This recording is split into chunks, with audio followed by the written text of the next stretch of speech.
कोविड-19 की चपेट में अब पालतू जानवर। न्यूयॉर्क में 2 बिल्लियां कोरोना से संक्रमित। अमेरिका में पालतू जानवरों के संक्रमित होने का पहला मामला। कोरोना वायरस के बढ़ते कहर के बीच अब पालतू जानवर भी इसके शिकार होने लगे। कोरोना वायरस से सबसे ज्यादा प्रभावित अमेरिका के न्यूयॉर्क राज्य में 2 बिल्लियों को कोरोना से संक्रमित पाया गया है।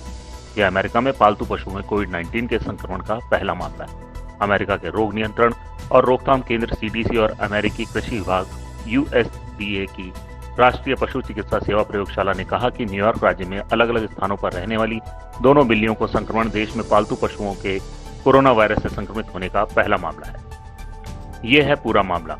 दोनों एजेंसियों ने संयुक्त बयान में कहा, अमेरिका में ये पहले पालतू पशु हैं जिनमें संक्रमण की पुष्टि हुई है। एजेंसी ने कहा कि दोनों बिल्लियों को सांस लेने में हल्की परेशानी देखी गई। उनके बीमारी से पूरी तरह से उबरने की उम्मीद है।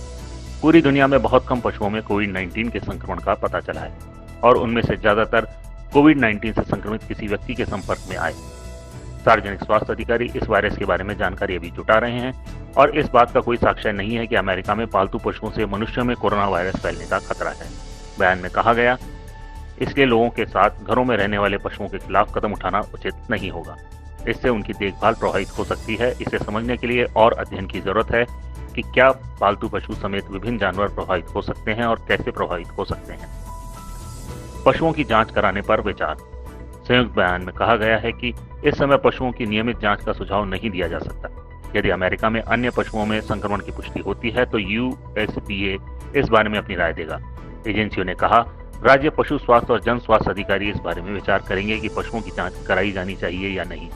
संभावना व्यक्त की गई है कि एक बिल्ली जिस घर में रहती है उसमें रहने वाले कम बीमार या बिना लक्षण वाले किसी संक्रमित सदस्य से या घर के बाहर किसी संक्रमित व्यक्ति से संक्रमण हुआ हो सकता है। मालिक से बिल्ली हुई संक्रमित। दूसरी बिल्ली का नमूना जांच के लिए तब लिया गया जब उसे सांस लेने में परेशानी की शिकायत देखी गई। उसके मालिक को कोविड-19 के संक्रमण की पुष्टि हुई है। इसी घर में रहने वाली दूसरी बिल्ली में किसी बीमारी का लक्षण नहीं दिखाई दिया। CDC ने सिफारिश की है कि पालतू पशुओं को घर के बाहर के लोगों या अन्य पशुओं से मिलने जुलने नहीं दिया जाए। यह सुझाव भी दिया गया है कि पालतू पशुओं के मालिकों को कुत्तों के टहलने के लिए पार्कों या ऐसे सार्वजनिक स्थानों पर ले जाने से बचना चाहिए जहां ज्यादा भीड़ होती है। लोग पालतू पशुओं से डरे नहीं। CDC अधिकारी केसी वार्टन बहरावेश ने कहा, हम चाहते हैं कि लोग घबराएं नहीं, लोग पालतू पशुओं से डरे नहीं या उनकी जांच के लिए उमड़े नहीं। उन्होंने कहा, इस बात का कोई प्रमाण नहीं मिला है कि पालतू पशु लोगों में बीमारी फैला रहे हैं। उधर अमेरिका में पिछले 24 घंटे में कोरोना वायरस से 1700 से ज्यादा लोगों की मौत हो चुकी है। हालांकि इससे एक दिन पहले मारे गए लोगों की संख्या इससे कम है। अमेरिका के जॉन्स हॉपकिंस विश्वविद्यालय ने यह जानकारी दी। इसके साथ ही अमेरिका में कोविड-19 से मरने वाले लोगों की संख्या लगातार बढ़ रही है।